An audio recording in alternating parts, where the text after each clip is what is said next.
I'm Jean Gray, publisher of American Entrepreneurship Today and host of the podcast series Experience Voices, where I talk with highly accomplished people who share the critical elements that led to their success.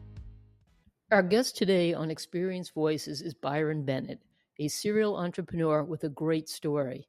Byron's most recent project is the building of an alternative shipping route in Colombia that will compete with the Panama Canal. What is most interesting about Byron is where he began his entrepreneurial journey that eventually led to his current large-scale venture that is drawing on his years of experience.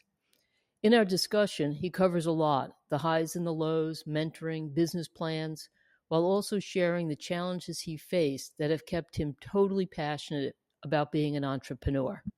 Byron, thanks for being a guest on Experience Voices. Thanks for inviting me. It's great to be here. I think it's safe to say that you're a serial entrepreneur. So let's start by talking about your most recent venture, which seems to be very ambitious. Yes, it is. It's a big, audacious project. And what we're doing is we're building an alternative to the Panama Canal to address the congestion and capacity issues that are plaguing the global shipping system at the moment. How did you get involved in something like that?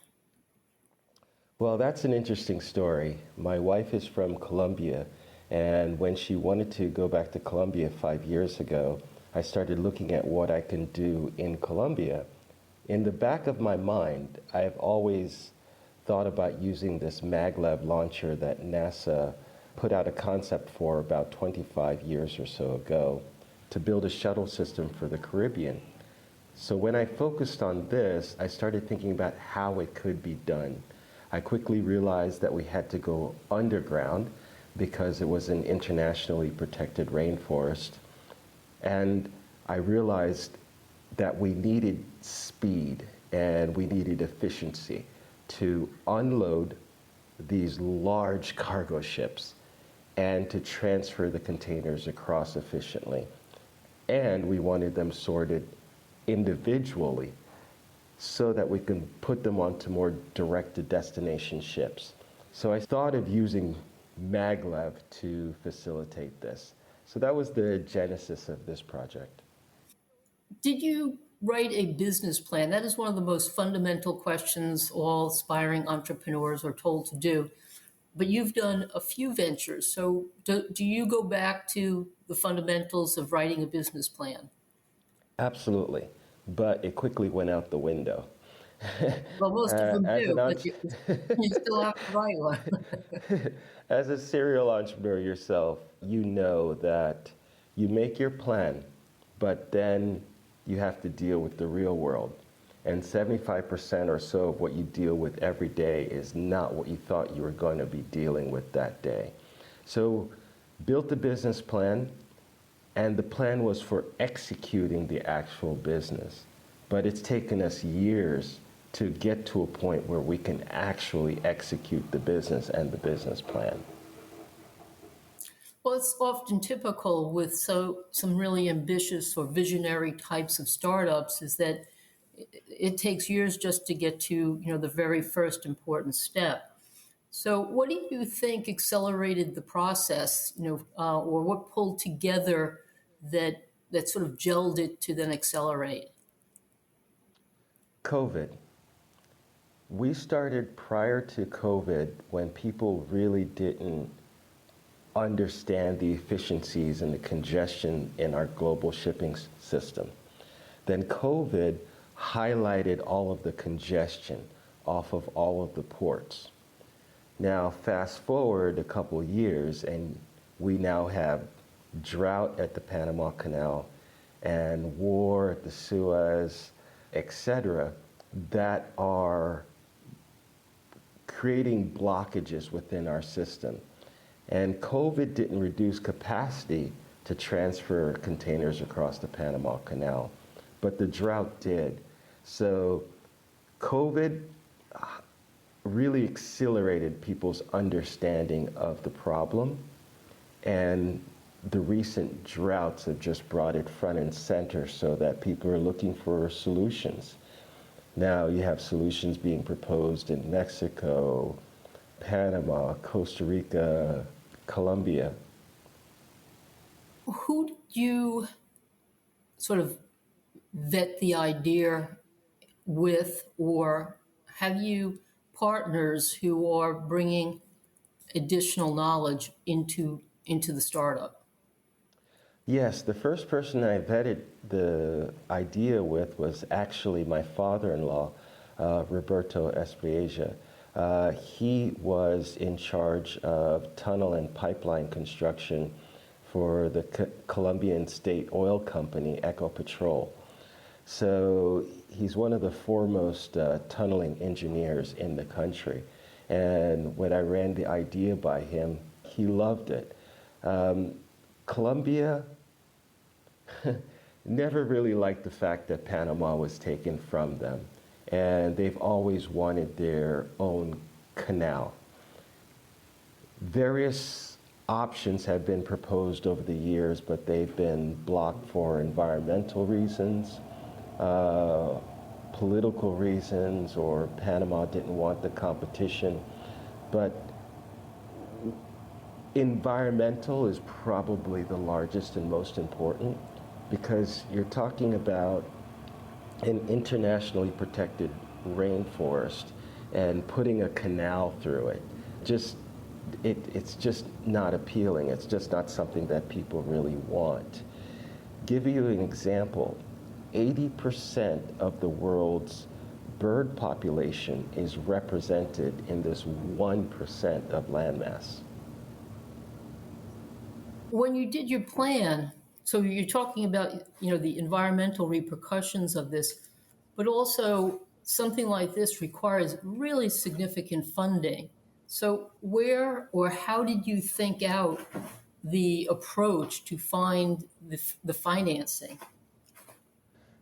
Interesting question. We're still in the process of finding the financing, and we laid out the plan in 3 steps. Pre-construction, construction, and the first step is pre-feasibility.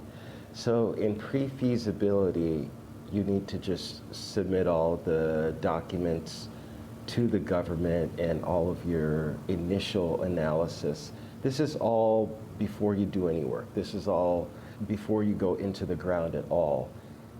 So you have pre-feasibility, and once you get approval to move forward with the plan, you have pre-construction and then construction. So we budgeted everything out based on the cost of building similar projects.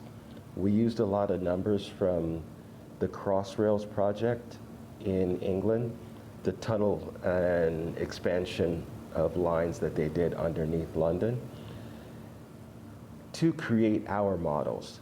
Now, pre-feasibility, we need about $750,000 to complete the pre-feasibility studies, and we have pre-construction or feasibility budgeted at about $750 million. This is all the stuff you do before you actually start construction. When you start construction, it's just building out everything that's planned. But all of the plans, all of your resources are sorted out in feasibility. Now, construction, we estimate at $15 to $20 billion. And the interesting thing here is that we have a lot of parties, countries, infrastructure funds, sovereign wealth funds that are interested in funding feasibility and construction. But because there's some risk associated with pre-feasibility, they don't want to fund that. And they're used to getting these projects after pre-feasibility. And when there's already a public-private partnership in place with the government. So that's where we are now, raising the funds we need for pre-feasibility. But we really have a large stack of people, companies, and countries that would be interested in funding feasibility and construction.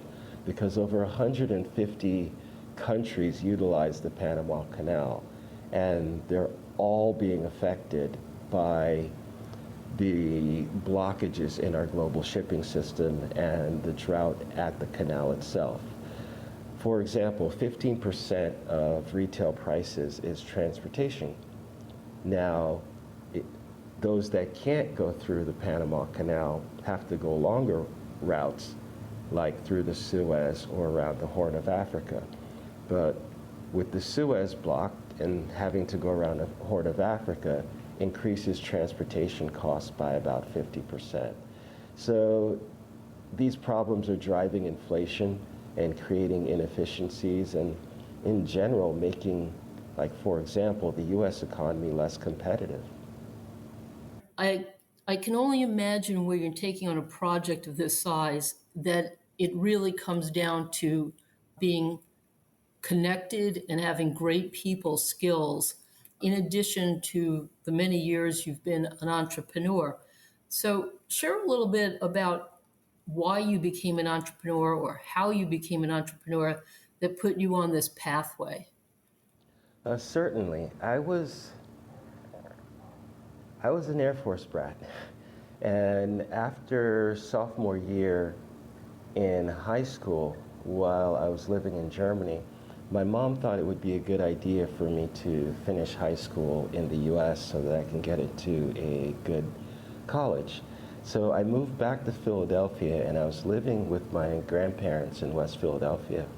And I was introduced to a program called Philojob, an internship program for high school students. And I was placed with a professional tax and financial consulting firm that was run by a gentleman named Lynn Thomas. And Lynn introduced me to a program that was being funded by Michael Milken at the Wharton School called the Wharton West Philadelphia Project. And through that program, they were starting the Young Entrepreneurs at Wharton program. So to my nature, I wanted to stand out when I applied. So I took the application and I photocopied it in red ink so that it would stand out. So I ended up getting into that program that was funded by Michael Milken and end up starting my first business through that program. And through that program, I also gained some of my first mentors that are still in my life today. The Young Entrepreneurs Program was taught by the National Foundation for Teaching Entrepreneurship, which is now the Network for Teaching Entrepreneurship. They kept the same acronyms. And it was started by a gentleman named Steve Mariotti. Steve is still a good friend and mentor for me.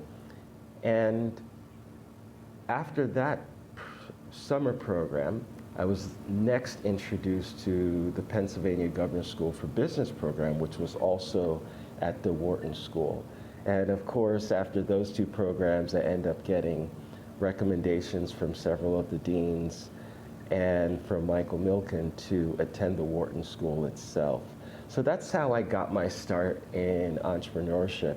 And I feel that it's so instrumental and important to have good mentors and people that have been there, done that, and understand what you need to go through to advise you and help you along the way. So to this day, I still consult with my mentors, and I still look for mentors every step of the way. As a serial entrepreneur, you rarely know everything you need to know about the business that you're going into. So you have to build a team around you that does. How would you explain to someone who is looking for a mentor to qualify what a good mentor is for an entrepreneur? Ooh, good question. First, they have to be knowledgeable about the subject matter, the business that you're going in. Now, someone that knows nothing about what you're doing can advise you, but each business, each industry has its own challenges. You go back to the story about asking different people to fix a machine, and they can't fix it. But you go back to the old person that's been working with that machine for years, and they can fix it in a moment because they can understand what needs to be done and what is wrong. And that's kind of like what having a good qualified mentor with experience in the space can do for you. My advice would be to look for someone within the space, but someone you get along with very well, someone that you can trust, and someone that you can confide not just your business issues with, but your personal issues with. Because a lot of the challenges of entrepreneurs is dealing with employees and mixing your personal life and your business life and how to best manage everything. So it has to be someone that you're really able to confide in and get personal with and are comfortable accepting the advice from. I imagine what you described does not happen, within a week, but if you've targeted the right person, that you see the growth in the relationship. So it's not one of sort of like dumping to a person, all your immediate needs, but it's one of navigating sort of a parallel course. Would you say that's a way to describe the growth of a relationship? Absolutely. I've never had a mentee-mentor relationship that started off with full disclosure day one. It just starts off with like a networking introduction or some other introduction, and you get to know each other. And yes, over time you build a relationship that you value and they value, and you're comfortable discussing everything with, and they feel comfortable giving you advice about everything. If I'm an aspiring entrepreneur and I realize I'm hearing this from so many different sources, get a mentor, get a mentor, don't they have to overcome the fear of someone saying no or the fear of admitting they don't know everything? You do. I'm to the point where I've done enough businesses and they're all different, so I understand that I don't know everything. So the first thing I do is I look for people that can help me build up my knowledge base and understand the business and the requirements. But yes. Don't be afraid. Just go out and take the risk. Absolutely. And don't assume that you're going to get the right person on the first try. It's something that you build into. So, starting with an entrepreneur who's written the business plan and now they have to execute it, how would you describe how you set up your milestones to drive your progress?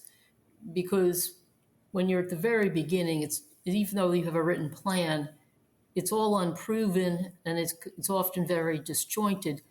But in the first year or two, it's all about just making the next milestone. Do you set up milestones with everything that you do? You have to, but I find that the businesses tend to dictate the milestones to you. Like, for example, with my current business, laid out the business plan and had to focus on the first milestone, which was getting approval from the Colombian government to move forward. Then after that, you start focusing on the next milestone. And getting from one milestone to the next rarely goes as planned. You have to just figure it out. And that's what I would say to someone considering doing this and becoming an entrepreneur, is that you really just have to have the attitude that I'm gonna figure out what needs to be done to get this done. And each day you work as hard as you can towards those goals. To do or to have such drive to do what you just described, the individual must have some personal support. If they're not married, they probably have college friends, they have someone that they've met through their employment, but it's something where an entrepreneur ends up being often isolated or being singularly driven. So how would you suggest or tell an entrepreneur how to get through the ups and the downs emotionally of doing something that most other people, especially those with full-time jobs, have really no understanding of the challenges you embrace? Yeah, it's very important to have a strong support network, but it's also very important to understand that after a certain amount of ups and downs, that support network starts fading. And you have to maintain your belief and your perseverance and your commitment and continue to build out a wider support network of people within the business, people, partners, stakeholders that need what you're building and understand what you're trying to do. Because after a certain level of support, your close friends, your family, those people that have the 9-to-5s, they start questioning, should you continue plugging away at doing this when you can go get a 9-to-5? They really don't understand.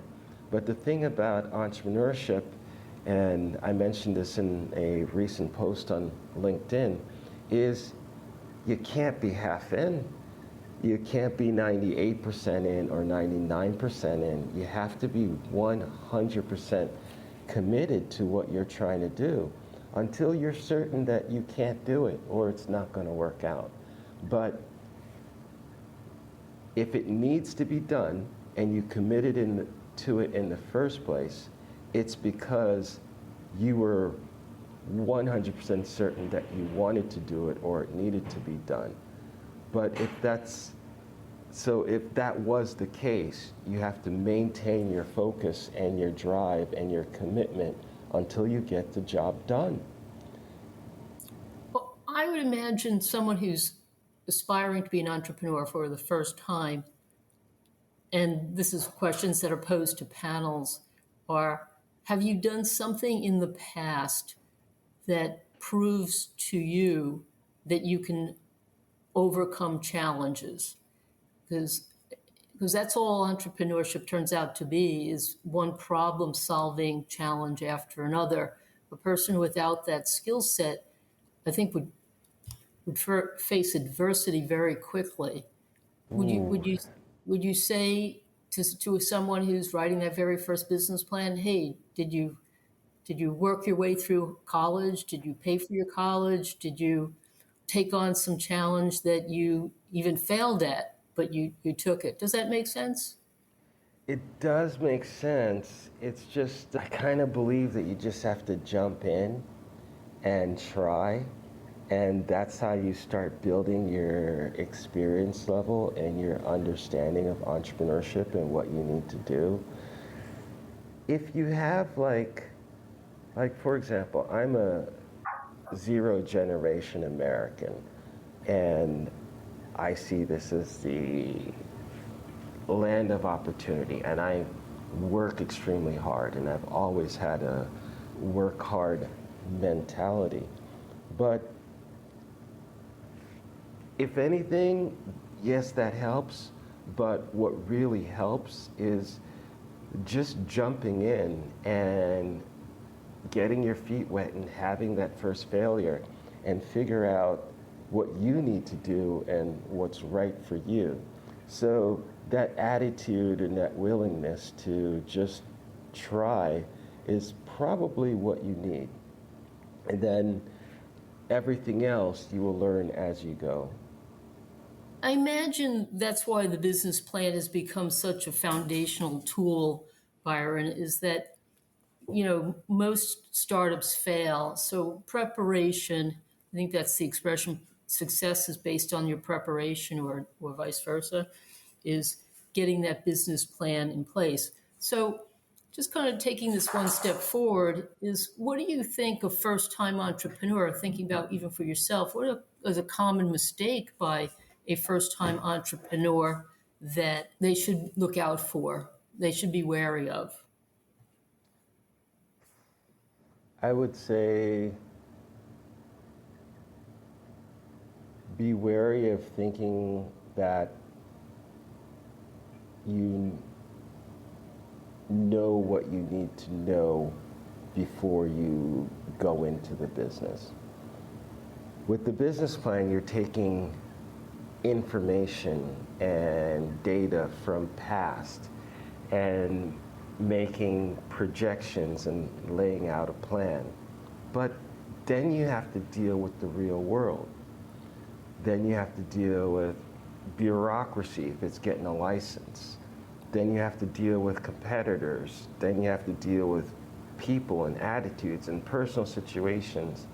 And all of those things affect your ability to execute.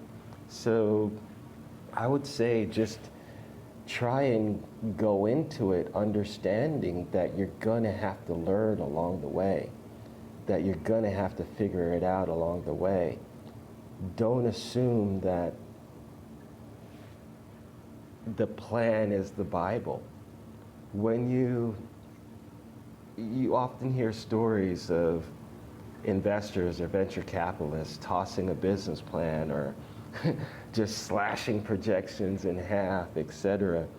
But that is true and valid in a lot of cases because the plan is just a blueprint. But you have to adjust that blueprint every day along the way. So you want to understand what you need to do and where you want to go. But you're going to need to learn along the way and make adjustments. So just don't assume that you know everything going in. I had a angel explain once that, especially when they've funded an entrepreneur, that by the end of the first year, the business plan that they funded is not exactly the business plan that is going forward. And so adaptability is an important part of being an entrepreneur. But I also wonder is, and you would know this as a serial entrepreneur, is when you go to market and you think you've got everything in place, but it's actually your direct contact with the customer base that really determines whether or not your original business plan was on target. Do you think that makes sense? Absolutely, and I'll give you an example. We built an amazing wine game called Vidi Vini. Now, the name itself is short for viticulture and vinification and wine and life, etc. It's a great name, and the game itself included an entire course, introductory course on wine, and we designed this beautiful package, and at the time, games were being pulled from the shelves at Walmart for marketing to kids, so we didn't include any wine bottles or any glasses or drinking on it. And we thought everything was great. And we took a booth at the International Gift Fair at the Javits Center in New York. And within a few minutes, if not within a few hours, we noticed our major mistake. The packaging and the name communicated vitamins instead of wine. So everyone was confused and everyone thought we were selling vitamins. Now, if you could imagine having to change all of that branding and what you do with all of the batch that you ordered from China that took months to get to, you know? Sometimes it really is that your best laid plans go out the window because you didn't fully understand what the customer wanted or how the customer was going to react. I think it's funny that you mentioned the International Gift Fair because that's exactly what my very first venture was also. And that's exactly what we learned in the first. It took you were sharp because the gift fair I think lasts like a few days or a week. It only sunk in after a few days that we totally had missed the market. But you're in your 20s, you're like giving it a go. But I just think it's funny what you shared. It's such a learning experience about what you don't know, about what you think you do. So then the next question comes out of this, given my experience, is have you had business partners? Because there's the older model was, two people get together, they form a business, and it's 50-50. And now people are saying that model really doesn't take into account the difference in skill sets between the two founders that plays out over the first, say, 2 to 3 or 5 years. And that's where a lot of friction comes up. So have you always or not used business partners to do your startups? Good question. Now, I've had partners and I haven't had partners. And I've had challenges with both situations. I'll give you one example.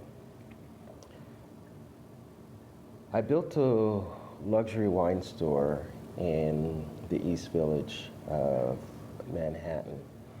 And for that, I had partners that I brought on because they knew about wine. But when we needed to pivot, they were more focused on the wine side than the business side. So it did create some friction. So if you're gonna have partners, you have to make sure you know each other well, or you delineate well, and that it's something that can be maintained over the long term. Yeah, now for the last few businesses, I've gone for the non-partner structure, where you have other executives that are key to the business, but you're the final decision maker, so that it's a little bit easier to navigate. When you have a partner, my understanding is the shareholder agreement becomes very important to spell out, each person's role and the percentage of the company. When you're taking the approach that you just mentioned about having key executives, is there still something that you have put on the table that incentivizes them, or you're able to pay them full salary in a startup? How did you navigate that? Yeah, you do have to have those agreements and those understandings in place. And you have to have a structure that works. Now, as businesses move forward and as you deal with challenges, people are gonna have different opinions or differing opinions. So you have to have a process by which you address those opinions. Even if it's a heated discussion during the day, you move on and agree to move on in the morning, but you have to have a process or a structure that works. Now, what I've tended to do more recently is structure roles and responsibilities and compensation related to execution of those roles and responsibilities, and bonuses related to performance. So everyone kind of understands not just how they fit within the organization, but what they need to do and what the team needs to do to get from point A to point B. Well, I imagine you're able to do that if you are bringing the capital into the company, whether or not it's your own money or you're confident in bringing in some early investors. But so many other people are not ready to have a fundable startup, and they just end up focusing on sweat equity and asking other people to join them and figure out from there, which, like I said, in the past, 50-50 always seemed to be the easy answer, but it was only putting off a problem for a later date when the skill sets ended up being quite different. So, well, we've covered a lot, Byron. I really appreciate you sort of navigating me through the companies that you've had and your most recent one, which is completely a sizable challenge for sure. It'll be history making if we can get it done, when we get it done. I hope you'll fly me down to Colombia for when we hit the champagne bottle against something. Would love to. So, well, again, it was a pleasure talking to you about your entrepreneurial experience and being so forthcoming. So thank you for being a guest on Experience Voices. Thank you very much for having me. As I said, I love the fact that I'm talking to another serial entrepreneur that understands and gets it. Well, you've been very complimentary to me. It was easy when we shared so many pain points. Well, yes, as a serial entrepreneur, you develop a lot of pain points. You have been listening to the podcast series Experience Voices. To hear more and subscribe, visit AmericanEntrepreneurship.com/podcast, where you will also find a form for listener feedback.